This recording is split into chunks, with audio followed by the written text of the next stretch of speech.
Well, I think the capacity for evil is something that is not easily distinguishable from strength.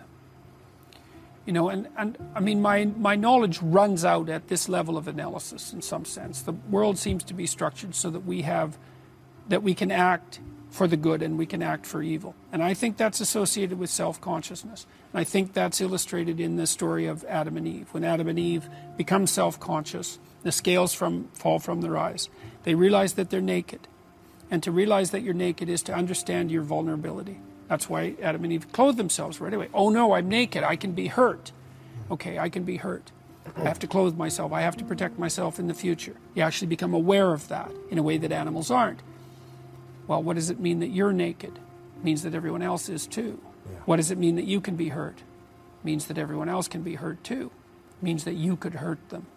And that's why the knowledge of good and evil goes along with the knowledge of nakedness. That took me a long time to figure out. It took me about 30 years to figure that out. So why are those two things conjoined? Oh yes, when you understand that you're vulnerable, you understand that everyone else is vulnerable, and then you have the option of exploiting that. And so that's what transforms human beings to some degree from animals, because a predator just eats you, but a human being can play with you and will for all sorts of reasons. Now, the capacity to do that, though, why is the capacity to do that, let's say, useful? Well, it's useful to be strong and not to have to use it, because it makes you formidable.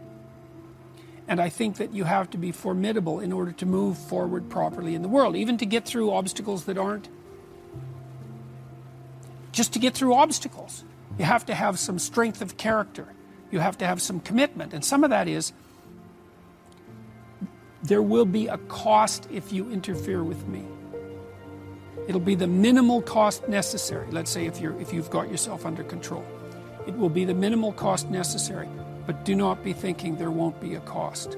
And I don't believe that if that's not built into your character, then you have no strength, and you certainly have no strength when you're pushed by someone who's malevolent. A bully, if you're like that, if the bully pushes you, and your response is, there will be a cost for pushing me, and you will pay it, then the bully will go elsewhere. And we know that too from studies of bullies. You know, like even childhood bullies, they push around kids, and then they find the ones that retreat and withdraw, and they bully them. So, and you know, you might think, well, usually children are bullied because of some abnormality. That's a very common idea. It's like, there's a guy named Dan Olweus, a very smart Norwegian psychologist, and he studied bullying for a long time as a precursor to fascism, by the way, so that was his interest. He said his analysis indicated that at least 3/4 of children have some obvious abnormality that could be the focus of bullying attention. It might even be your name. It doesn't take much of a genius bully to come up with a good way of making fun of your name. Or you're too tall, or you're too short, or, you know, or your brother's too tall or too short, or there's something. It isn't the abnormality that is the cause of the bullying. It's the abnormality might become the focus of the bullying, but part of the cause is the withdrawal in the face of the bullies, because the bully thinks he can get away with it. Well, if you're, and it's also the case with children who are preyed upon by adult predators. Like adult predators of children look for children who are easily cowed and who won't put up a fight. So for example, if you're teaching your children to be terrified of strangers, that's really not a very good strategy. You want kids who are confident and who will make a noise if someone messes about with them, and who are, and so that characterological strength has to be built in. This is how I think reality lays itself out. I think we all know this. You're not driven by your past like a clock. You're not deterministic. You are to some degree, because you're a limited creature. You've got rules that you run by and all of that. You know, you're not omniscient. But you're not driven by the past. What you do instead is confront the potential of the future. That's what's in front of you. So it's a domain with multiple pathways, and that's what's always in front of you. You could go there, you could go there, you could go there.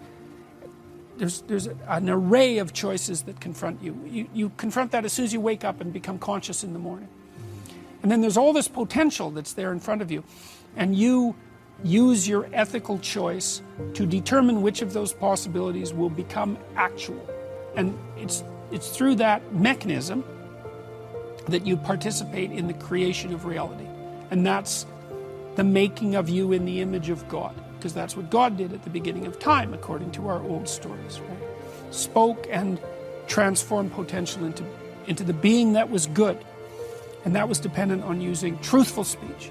So that's what you do if you act properly. Is you confront potential and you translate it into reality. And it's your soul that does that. Well, do you follow the story?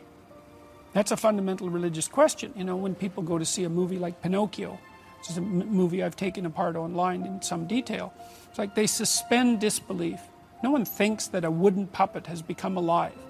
No one questions why the wooden puppet should rescue his father from the chaos of the whale.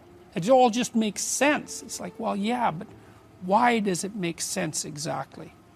And isn't it interesting to notice that it makes sense? And these stories have a pattern, and the pattern has a function, and that's a religious function. You say, well, I don't know whether I believe. It's like, well, you follow the story. The Harry Potter books are a good example of that, because they have a deeply, deeply religious substructure. And that's why they were so insanely popular. You know, they have to speak, for a book to become that popular, it has to speak to something that's in everyone. Because otherwise, why would they become that popular? You know, and in the second volume, Harry confronts the basilisk, the thing that turns you to stone, that lurks underneath the magic castle. It's like, well, that's life, that's Jaws. It's the same story. It's like, we have a structure. It's kind of magical. We live inside it. It's a hierarchy. But underneath, there's chaos and terror. And that can come up at any time and paralyze you with its gaze, right? Turn you to stone because it's so awful. And every building is like that. And so what do you have to do is you have to go down into the depths and confront that thing voluntarily. And then you find, and you'll find what's of great value in that pursuit and be reborn. It's like, well, that's the Harry Potter story. That's the second volume. It's like, well, everyone knows that story. Do you believe it? Well, do you act it out? That's the question. Do you act it out? It's the right pattern. I think, and maybe it's not even the right pattern. Maybe the human race is a hopeless race, and there's no destination for us. But for better or worse, that's our pattern. Our pattern is, the snakes are after us. Well, we can cower in our dens.